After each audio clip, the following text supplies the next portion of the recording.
Hey, what's up everybody? This is Owen at lifewins, and I wanted to come at you with the good news because I kind of left you hanging on my last video. I mentioned that there was some good news and some bad news, and I went over how the bad news was about a friend in a Facebook group announcing that the doctors are like, there's nothing more we can do for you.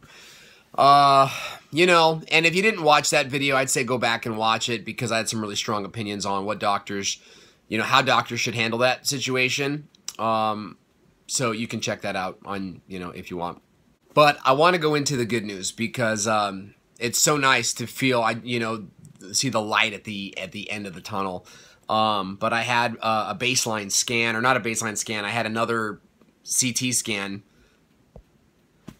just recently to see where we were at with the process, and the doctor told me that there is no active cancer in my body.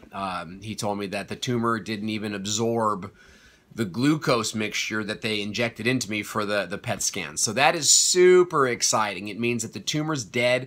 They can still see it. It's still showing up as, like, you know, a mass. It's smaller, it's shriveled. It's like the raisin, you know, the raisin of a tumor that it once was. My, how Rome has fallen. We're kicking some butt. So it's there, and we're going to continue with the treatment plan, which means 2 more cycles of chemo. Today was actually my last chemo of the first of those 2 cycles.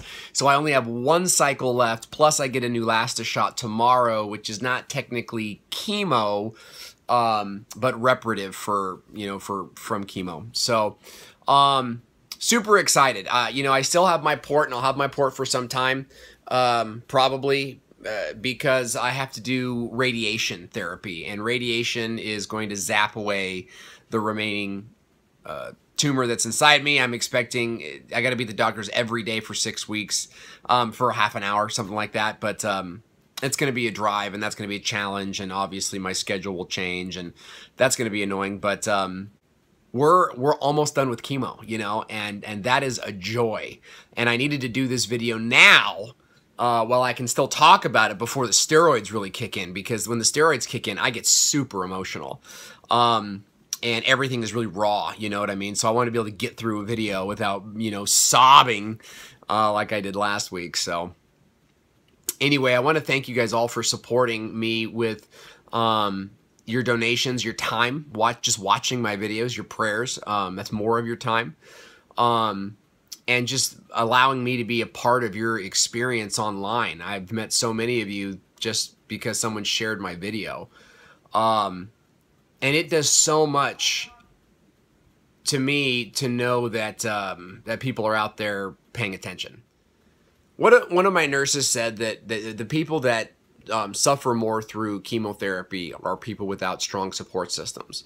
So when you support me, and when you follow along and make comments and like and share, you know, you're adding to my survival mechanisms, and that's a pretty cool thing to do. I know for me, I want to be a part of other people's survival mechanisms moving forward, because now that I see that what it does for people, and also knowing that I have that just natural gift of gab, it's easy for me to talk to people and to encourage them and to cheer them on. So anyway, thank you guys for everything, and thank you for sharing in this joy with me that we are cancer free. It doesn't mean we're out of the woods. I'm still going to be going through treatment till about middle of December. With you got to remember with this stuff, there's recurrence, right? And then there's statistics, right? So we look at surgeries that didn't do chemo and see the percentage of recurrence go up.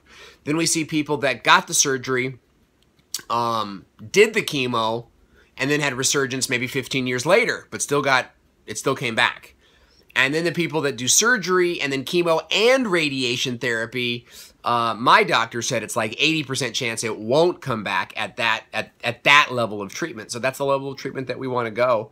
And we're already starting to adjust our lives to live a more carcinogen-free lifestyle. In fact, we're like in the middle of replacing all of our soaps and lotions. But that's a conversation for another day, and we'll talk to you then.